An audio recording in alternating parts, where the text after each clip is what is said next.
दुबेली पंचायत में बांध बना हुआ है सड़क के किनारे और इस बांध की हालत आप देख सकते हैं।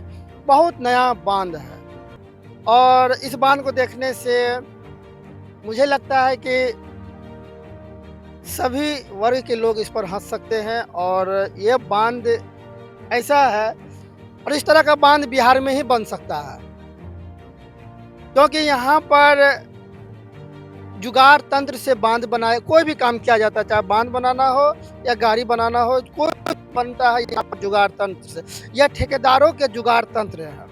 इसके लिए तो ठेका पास हो गया है, संविदा पास हो गया होगा सरकारी योजना के माध्यम से, और सरकारी योजना के माध्यम से पास होने के बाद यहाँ पर देखिए बांध बना है। जो बांध कंक्रीट का बनना चाहिए उसे यहाँ पर बांस का बनाया गया और बगल से ही मिट्टी को कोड़ के खोदा गया और बगल की मिट्टी को ही इस रोड के किनारे में डाला गया, क्योंकि यह नदी तट है। यहाँ पर सड़क के किनारे में नदी तट है और नदी तट के बगल से ही मिट्टी को खोद के बनाया गया, जिस पर देख सकते हैं आप यहाँ पर बोरे में मिट्टी डाल के इसका कटाव को रोकने का प्रयास किया गया और इसके साइड में बांस बल्ला देकर बांध को रोका गया है। तो इससे क्या लगता है भाई साहब? इससे यही लगता है कि यह एक खाना पूर्ति का काम किया गया है, क्योंकि हर साल यह इलाका बाढ़ पीड़ित है और हर साल यहाँ पर बाढ़ आता है और हर साल इस रोड का कटाव होना जारी है। तो वही हाल है जो कि कागज पर पास होता है और कागज पर ही समाप्त हो जाता है। तो इसका मतलब है कि हर बार हर समय योजनाओं में आहा और स्वाहा जारी रहता है और इस तरह का काम जो है बिहार में ही संभव होता है। तो कहीं पर बांध टूट जाता है तो कहीं पर पुल टूट जाता है और यहाँ पर अनोखा बांध देखने के लिए मिल रहा है और यह अनोखा बांध हमारे बिहार में बना हुआ है और यह भी एक बांस के सहारे बनाया गया है। बांस के सहारे ईटा पत्थर देकर इसे खाना पूर्ति किया गया ताकि दिखा सके कागज पर भी यहाँ पर एक बांध बना हुआ है और नदी किनारे में इस तरह के बांध का कटाव हर साल होता है। तो मैं बिहार के कर्मचारी, बिहार के पदाधिकारी, बिहार सरकार से अनुग्रह करूंगा कि इस तरह के खाना पूर्ति वाली योजनाओं को रफा दफा किया जाए, समाप्त किया गया। जैसा कि अभी आपने देखा वहाँ पर एक बांस का बांध बना हुआ था रोड के इस पार में। रोड के दूसरी तरफ देख सकते हैं कि वहाँ पर देखिए किस तरह से बोल्डर बिछाकर बांध बनाया गया। तो वो बोल्डर बिछाने के बाद नदी का कटाव उस तरफ से नहीं होगा, लेकिन नदी का कटाव जो बांस देकर बांध बनाया गया है यहाँ पर बहुत जल्द हो सकता है। और उसी की तरफ एक दूसरे भाग में आप यहाँ पर एक अनोखा पुल देखेंगे, चचरी का पुल।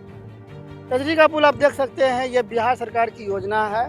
बिहार सरकार पर मैं उंगली उठा रहा हूँ और यहाँ के अधिकारी पर भी। और इस पुल के सहारे यहाँ के ग्रामीण इस पार से उस पार जाते हैं। अब समझ लीजिए बाढ़ के समय में कितना मुश्किल होता होगा, कितना दिक्कत होता होगा यहाँ के लोगों को, जो कि चचरी के सहारे पार होते हैं, जाते हैं। लेकिन यहाँ के माननीय विधायक जी इसकी सुध नहीं ले रहे हैं और किसी तरह लोग अपना जीवन यापन कर रहे हैं। अच्छा बताइए, यहाँ पर चचरी पुल है, आप लोगों ने कभी विधायक जी से कभी सवाल जवाब किया या यहाँ पर जो भी पदाधिकारी आते हैं उससे कभी आप लोगों ने सवाल जवाब किया, या कितना कठिनाई होता है आप लोगों को? 2006 से हम लोगों का मांग रहा है। 2006 में ये रोड बनी थी।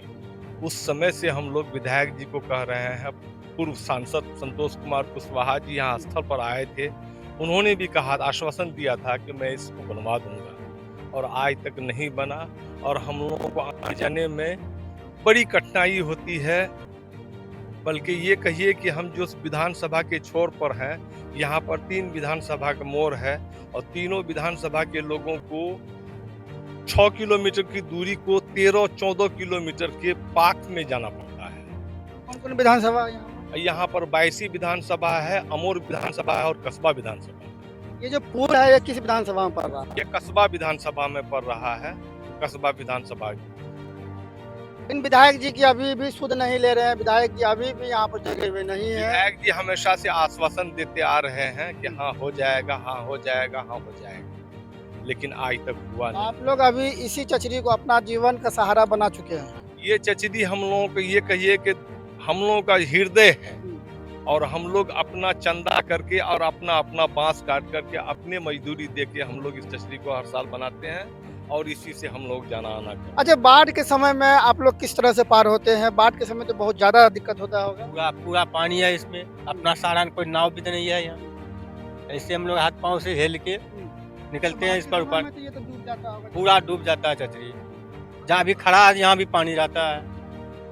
तो क्या करें, अब से हाथ के सहारा वो नदी पार होता हूँ। अच्छा, ये बताइए, एक तरफ अभी कुछ दूरी पर आपने देखा, वहाँ पर देखा होगा, आप लोग भी ग्रामीण ने देखा होगा कि वहाँ पर बांस का बांध तरफ- बनाया हुआ एक है, तरफ बांस का बांध बना हुआ है, दूसरी तरफ यहाँ बोल्डर देकर रोड की कटाई को रोका गया है। जी। ऐसा क्यों हो रहा है? क्या पदाधिकारी आते हैं, आप लोग कुछ नहीं बोलते? बहुत कुछ बोलते हैं पदाधिकारी, आश्वासन देके चले जाते हैं कि नहीं बहुत जल्दी इसमें बोल्डर पिचिंग हो जाएगा, लेकिन आज तक हो नहीं रहा है और मिट्टी का कटाव हो जाता है, जिसके सीधी सी ये बात कहिए कि हम लोगों की कोई सुनने वाला नहीं है।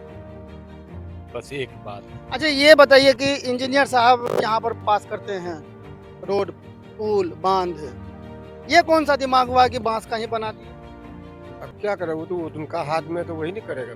ये क्या दिमाग हुआ? ये नहीं बांस? तो इंजीनियर साहब से हमने कहा कि ये बांस आप दे रहे हैं, हम इससे मिट्टी रुकेगा नहीं, आप चाहे तो इसमें बोरा में मिट्टी दे के दीजिए। तो बोला कि नहीं, इसको तत्काल अभी करते हैं, बाद में इसका बोल्डर पीछे। तत्काल किया जा रहा, आखिर तो बिहार सरकार का या सरकारी खजाना से कोष का तो धन लापता हो रहा है। हाँ, धन धन धन धन के दुरुपयोग हो इस रहा साल है। आप बांस में बोरा में मिट्टी दिए, बांस दिए, इसका तो ये धन तो चले गया। फिर अगले साल बाढ़ आएगा, फिर दीजिएगा। कट जाएगा। हर साल तो लाखों लाख का पैसा जा रहा है, लाखों लाख पैसा जा जी। रहा है। जी, और ये चीज ये जो पिचिंग किया है, इसमें सील कोट नहीं दिया था। ये पिचिंग किया था, हमने भी जेई साहब से कंप्लेन किया था, तो उन्होंने कहा था कि नहीं ऐसा कोई एस्टिमेट नहीं है, इसमें वो सफेद बालू देके पिचिंग करके सफेद बालू दे दिए। पिचिंग कैसे होता है? पिचिंग किए थे वो 20 बोला, सील कोट नहीं दिए इसमें। हाँ, बताइए, यहाँ के ग्रामीण है, ये बता रहे हैं। और बताइए, ये पदाधिकारी महोदय को सबसे ज्यादा दिमाग है कि यहाँ के ग्रामीण को, इन्होंने बताया कि यहाँ पर सिलिकॉट नहीं दिया गया है और उजला बालू पर ही डाल दिया गया है। अब ऐसे व्यक्तियों को क्या कहा जाए? ऐसे व्यक्ति को ही अगर पदस्थापित किया जाता है तो गांव का लगता है मुझे कि सर्वांगीण विकास होगा, लेकिन ऐसे ऐसे पदाधिकारी जो यूपीएससी बीपीएससी बहुत पढ़ के आते हैं, तो योजना के साथ वो लोग भ्रष्टाचारी शुरू कर देते हैं।